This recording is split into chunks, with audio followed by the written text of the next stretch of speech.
2026年，当加州的流浪汉帐篷一路扎进硅谷核心区，一位手握$5亿资产的科技大佬决定带着全家移居新加坡。但他没想到，仅仅3天后，他就在乌节路街头彻底崩溃了。他习惯了在加州那种只要有钱，法律和效率都能谈的丛林法则。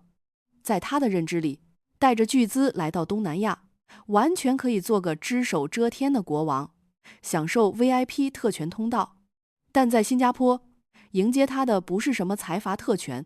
而是一个冷冰冰、极度精准、绝对无法行贿的数字化巨兽。哪怕身价数亿，如果没有 SingPass 的准入代码，没有在这个系统里完成实名与资产穿透，他在这个国家寸步难行。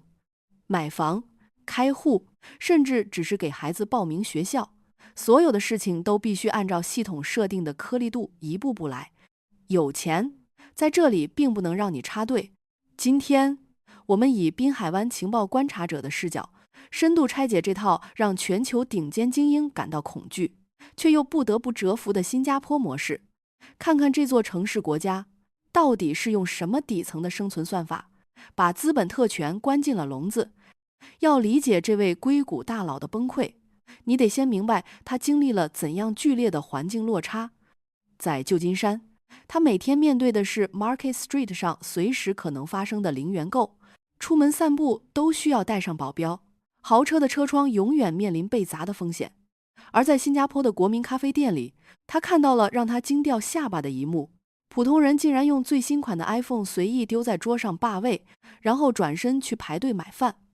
根据 Gallup 全球法律与秩序报告，新加坡的安全指数常年霸榜。这种极端的安全感来自于一套没有任何死角的监控与法治系统。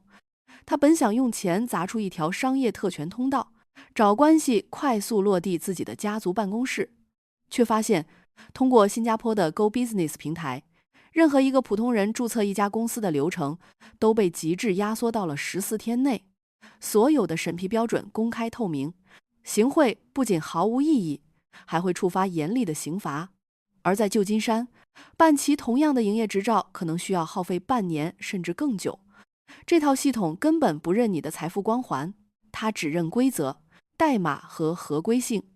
这位大佬的崩溃，本质上是一个长期处于高度防御状态的灵魂突然掉进了一个绝对安全且绝对公平区域后产生的认知失调。他引以为傲的超能力，在这里被系统彻底剥夺了用武之地。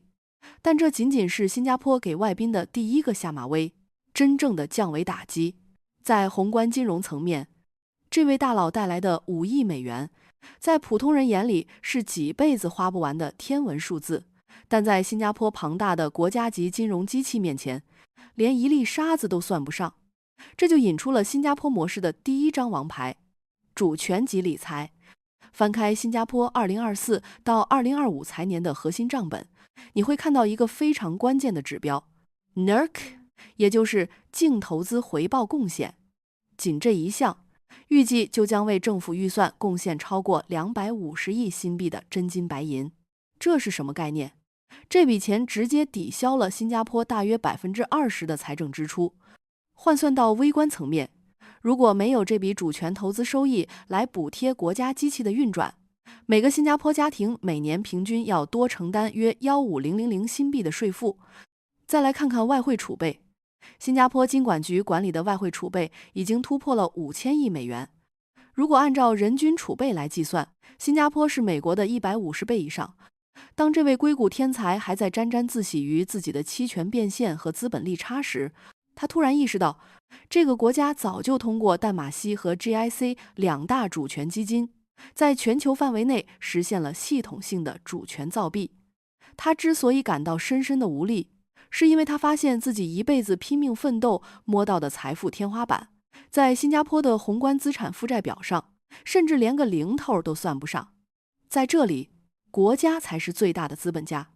而这个超级资本家赚来的钱，并没有被少数寡头瓜分，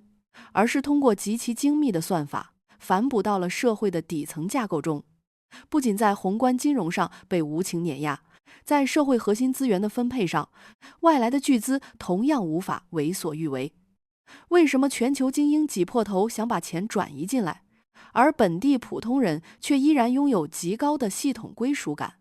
因为新加坡政府给全体国民穿上了一件极其厚实的财富防弹衣。先看公积金制度，也就是 CPF。 在当前全球经济充满不确定性，到处都是通胀陷阱的时代，新加坡 CPF 的普通账户和特别账户依然能为国民提供高达 4%到 4.08% 的无风险年化收益率。在复利的魔力下，这套强制储蓄机制为普通人死死锁住了养老的下限。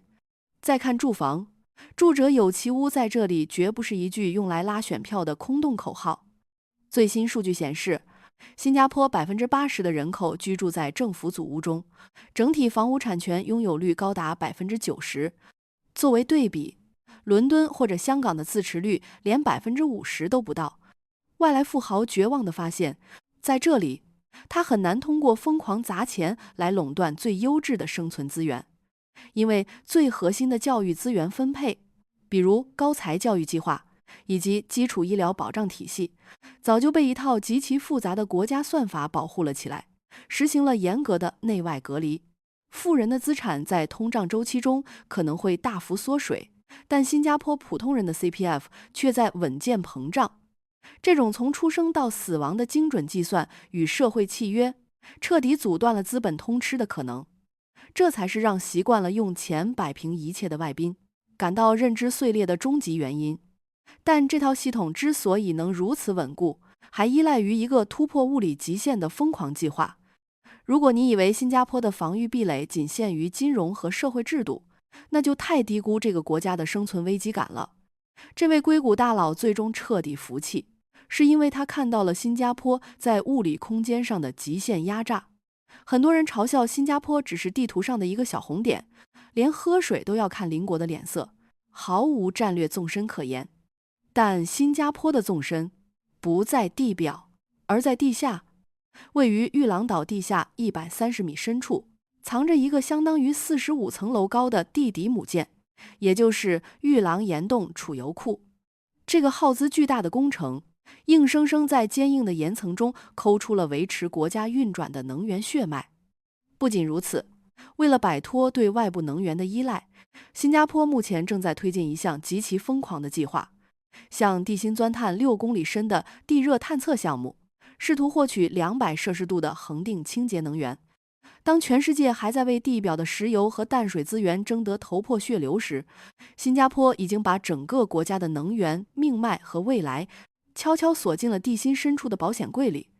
这套系统不依赖任何超级大国的施舍，也不寄希望于虚无缥缈的国际同盟，而是建立在极其硬核的工程技术和未雨绸缪的战略眼光之上。这种把生存危机感刻进骨子里的国家意志，是任何个人财富都无法比拟的。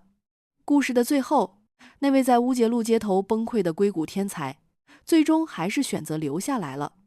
他留下，绝不是因为在这里能赚到比加州更多的钱，而是因为这套系统提供了当今世界最稀缺也最昂贵的资源——绝对的稳定性。